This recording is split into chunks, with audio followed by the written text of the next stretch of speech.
కాలం మారుతోంది, దానికి తగ్గట్టే సినిమా మేకింగ్ కూడా మారుతోంది. జనాలు సినిమాలు చూసే విధానం కూడా మారుతోంది. దీంతో సింగిల్ స్క్రీన్ థియేటర్లు కాస్త కనుమరుగయ్యే పరిస్థితి వచ్చింది. ఇప్పుడు 40 ఏళ్ల చరిత్ర కలిగిన రజనీకాంత్ థియేటర్ కూడా మరికొన్ని రోజుల్లో కనుమరుగయ్యే పరిస్థితి వచ్చింది.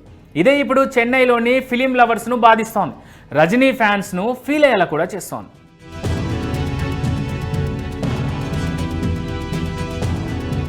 ఇక అసలు విషయం ఏంటంటే, చెన్నైలో బృందా పేరుతో ఓ థియేటర్ ఉంది.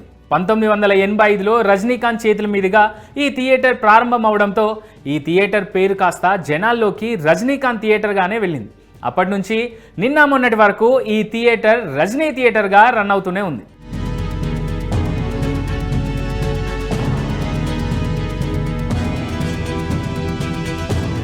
ఈ క్రమంలోనే ఈ థియేటర్ను ఓ రియల్ ఎస్టేట్ సంస్థ చేజిక్కించుకుంది.